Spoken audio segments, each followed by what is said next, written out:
La historia de tus leyendas favoritas está en Memorias del Fútbol y las camisetas que vistieron en retrofutbol.es, la tienda online líder de camisetas y chaquetas del fútbol vintage.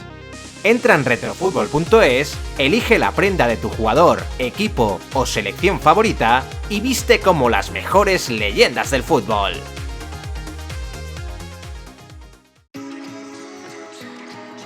Si hubiera que elegir a un jugador de los años 80 para jugar en el fútbol actual, los entrenadores no dudarían y elegirían a este monstruo.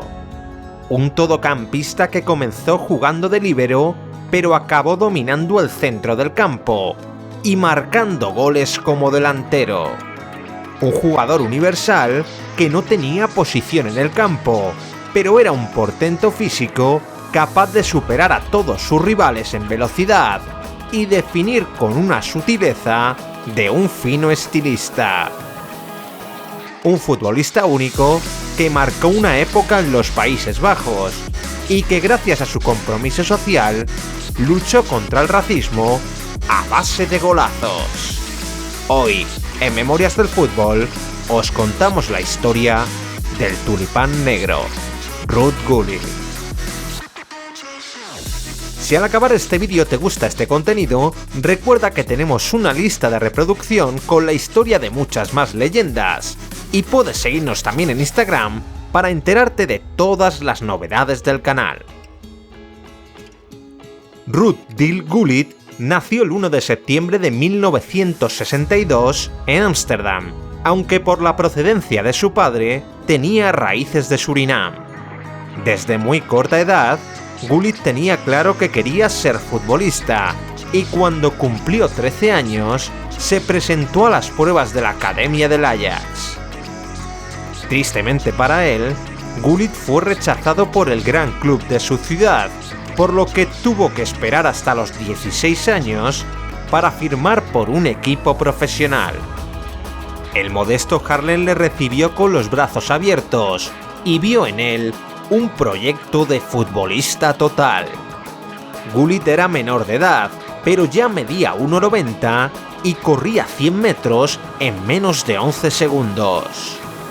Su capacidad atlética llamó la atención del entrenador del primer equipo, que le hizo debutar en Primera División con solo 16 años para batir un récord de precocidad en la élite del fútbol holandés. Aunque comenzó su carrera jugando como líbero, Gullit acabó jugando en todas las demarcaciones del campo, hasta convertirse en un extremo goleador. Con el Haarlem marcó 36 goles en 100 partidos, y tras 3 temporadas se marchó en 1982 al Feyenoord de Rotterdam.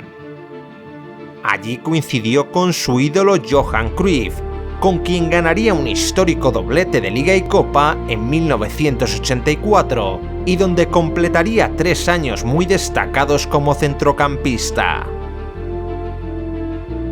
Después de jugar 103 partidos y marcar 41 goles con el Feyenoord, el tulipán negro firmó por el PSV Eindhoven en 1986.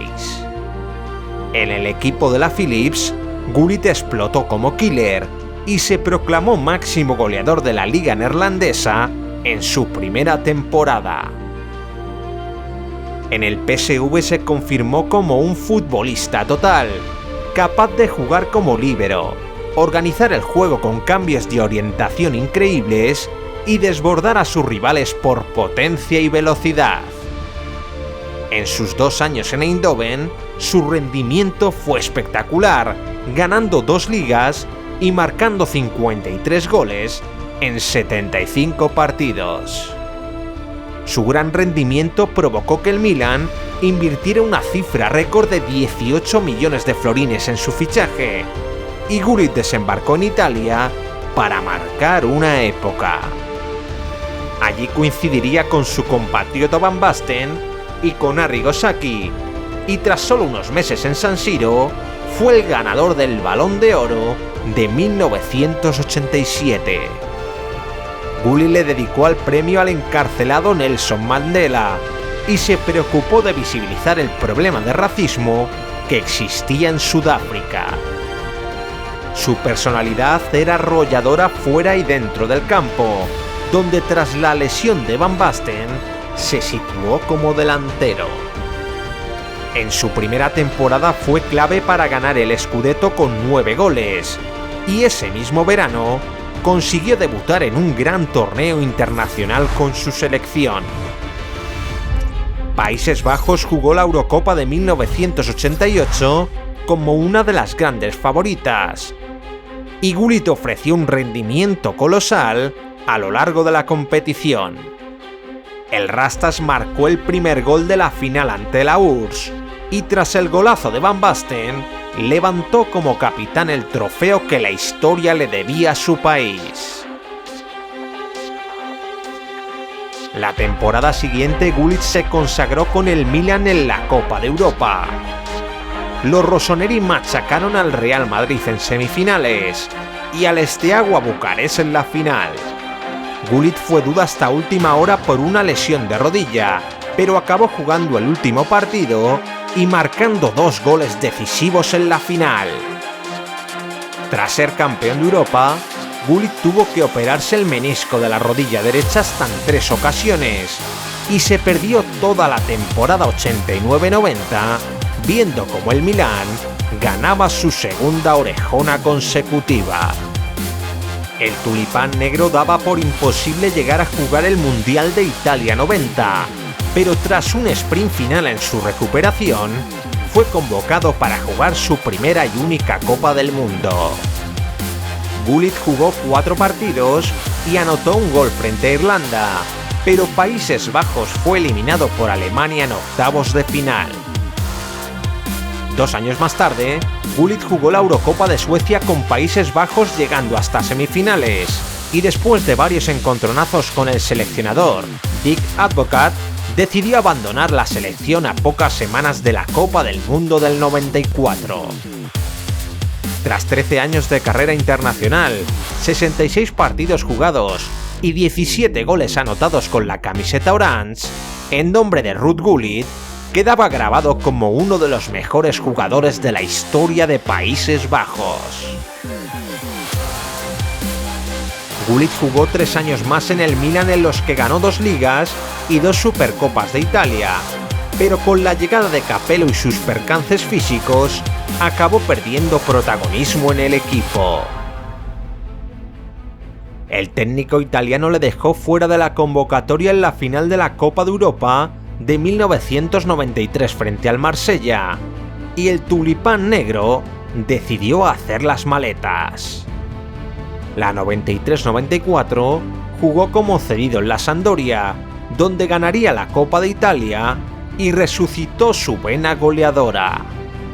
En el partido ante el Milan, se vengó de Capello marcando el gol de la remontada ante su ex equipo, y tras retornar a San Siro durante media campaña, regresó a Génova para finalizar su etapa en el calcio.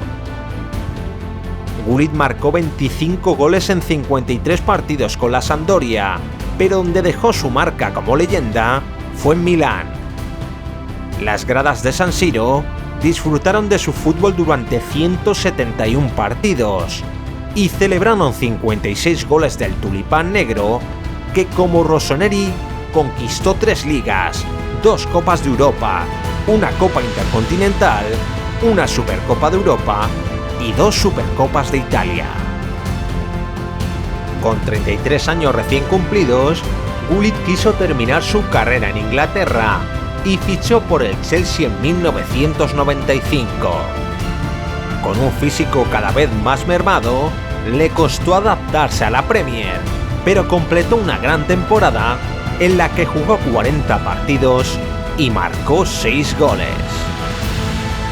Gullit se sentía feliz jugando en Londres, pero tras la marcha de Glenn Hoddle a la selección inglesa, la directiva le propuso que tomase el mando del banquillo como jugador-entrenador. En su primera temporada como técnico, se alineó a sí mismo en 11 partidos y acabó la temporada ganando la FA Cup. En 1998 jugó sus últimos partidos con la camiseta blue, completando una trayectoria de 3 años en los que jugó 63 encuentros y marcó 7 goles. Como técnico fue cesado a mitad de temporada y años más tarde siguió con su carrera en los banquillos sin demasiado éxito. Actualmente y desde hace varios años se gana la vida como analista televisivo e incluso como presentador, dejando claro que Ruud Gullit siempre ha sido más que un futbolista.